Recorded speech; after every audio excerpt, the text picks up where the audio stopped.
inaasahan ang lahat at di sumagi sa isip ko na yung biyahe ay masiraan ako ng motorsiklo at maputulan ng panbelt sa daan na napakadelikado.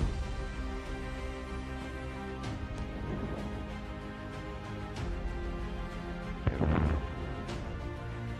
wala akong magagawa kundi tanggapin ang nangyayari kahit napapaisip ako ng umagang iyon.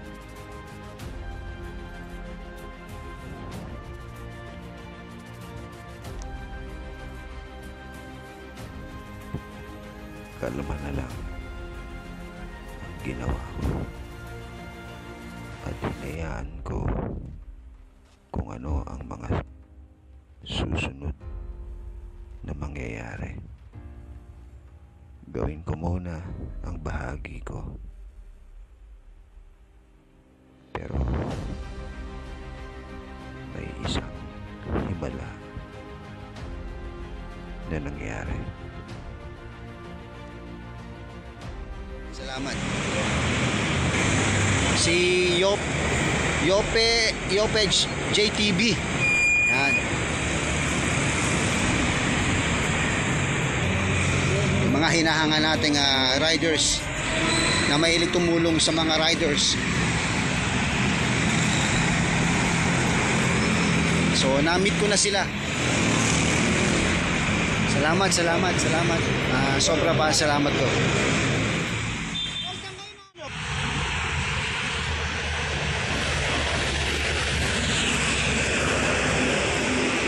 So, 4 yung tumulong sa akin at good thing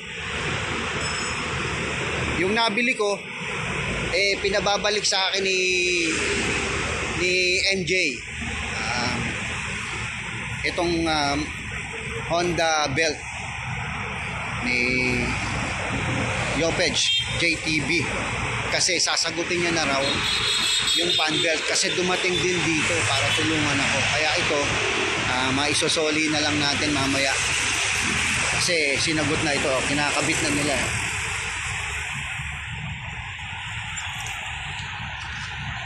Para yung pizza, belt ng pizza lang. Tapos yan, inaalagaan na nila, ang galing, sobrang Ano?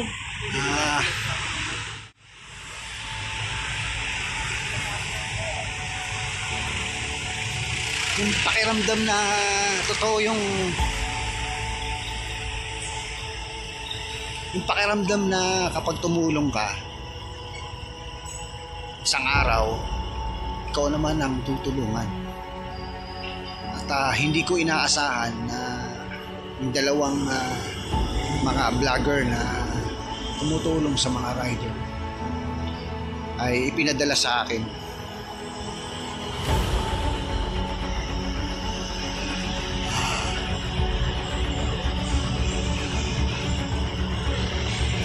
tapos may pulis na unang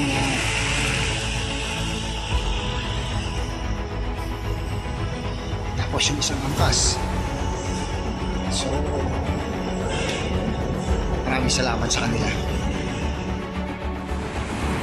So uli ako'y nagpapasalamat sa may kapal sa Panginoong Diyos kasi nagpadala siya ng dalawang matulunging rider, si MC Motovlog at si Yope JTV na sila yung mga matutulungin na rider sa kapwa rider na nasisiraan sa daan at nagkataon nga na ako hindi ko ina-expect na ma-meet sila dahil nasiraan ako dito sa P-Service Road Barangay Sukat tapos nakita nila ako through MC Motovlog tapos dumating din si Yopej JTV. Hindi lang nila ginagawa kundi si Yopej JTV ako ng palit ng panbelt nitong motorsiklo. Tapos ito si MC Motovlog, siya yung nagkalas. Nililinis pa nila yung pinakakanas. Sobrang salamat ako sa kanila at sa angkas rider na kasama ko nang bumili. Ayun, tapos yung pulis kanina na huminto sa akin, maraming salamat din. Ayaw magpakilala, pero sa kabuuan ng kapulisan ako'y nagpapasalamat.